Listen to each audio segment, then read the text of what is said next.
सुरुवातीला एक मोठी बातमी।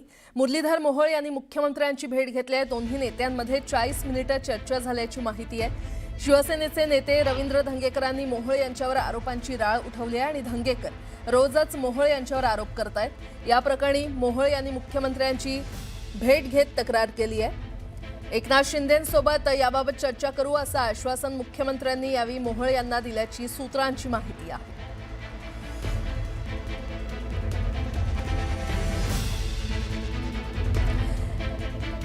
तर मुरलीधर मोहोळ यांनी मुख्यमंत्री देवेंद्र फडणवीस यांची भेट घेतलेली आहे।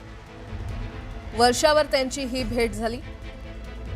दोघांमध्ये तब्बल 40 मिनिटे चर्चा झाल्याची माहिती मिळते। शिवसेनेचे नेते रवींद्र धंगेकर यांनी मोहोळ यांच्यावर आरोपांची राळ उठवली आणि याच पार्श्वभूमीवर ही भेट झाली असल्याचं कळतंय। दरम्यान मोहोळ यांनी मुख्यमंत्र्यांची भेट घेतली, यावर रवींद्र धंगेकर यांनी प्रतिक्रिया दिलेली आहे।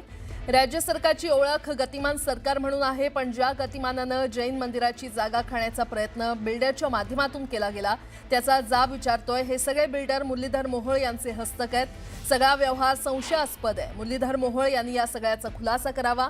देवेंद्र फडणवीस याची विचारणा मुरलीधर मोहोळ यांना नक्की करतील। जो व्यवहार झाला त्यावर देवेंद्र फडणवीस अंकुश ठेवतील, यावर कारवाई होईल असा माझा विश्वास आहे। देवेंद्र फडणवीस यांनी मोहोळ यांना पुण्यात काय चालू आहे हे विचारण्यासाठी बोलवलं असेल असा टोला धंगेकरांनी लगावलाय।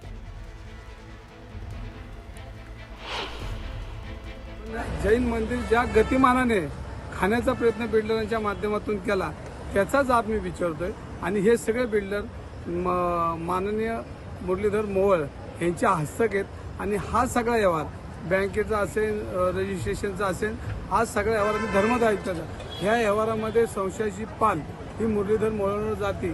त्यांनी त्याचा खुलासा केला पाहिजे, पण आजपर्यंत त्यांनी कधी असं नाही म्हटलं की ज्यांनी हे मंदिराबद्दल चुकीच्या पद्धतीची टेंडर पद्धत केली, मी हे मंदिर मिळवून देतो किंवा इथं हॉस्टेल बांधू शकतो। आज 15 दिवसामध्ये ते एकदाही बोलले नाही, उलट ते म्हणतात माझा तो गोखले मित्र आहे, राहणार आणि राहणारच। म्हणजे भीष्म प्रतिज्ञाच घेतली त्याच्या पाठीमागे उभं राहायची। राष्ट्रवादी काँग्रेसचे आमदार प्रकाश सोळंके यांनी छगन भुजबळांवर निशाणा साधलाय। भुजबळांनी राज्याच्या मंत्रिमंडळात राहून हैदराबाद गॅजेटियर जीआरला विरोध करणं चुकीचं असल्याचं मत प्रकाश सोळंके यांनी व्यक्त केलंय।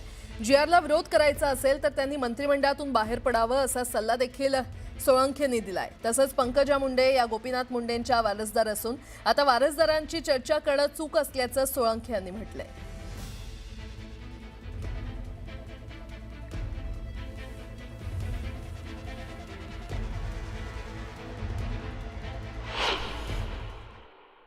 असे मेळावे त्यांनी खरं म्हणजे महाराष्ट्राच्या मंत्रिमंडळामध्ये राहून जीआरला विरोध करणं हेच म्हणजे कुठल्या परिस्थितीमध्ये मनाला न पटणार आहे। त्यांना जर विरोध करायचा आहे तर त्यांनी वेगळी राजकीय भूमिका घेऊन मंत्रिमंडळामधून बाहेर पडायला पाहिजे आणि वेगळं व्यासपीठ निर्माण करायला कोणाची हरकत नाही।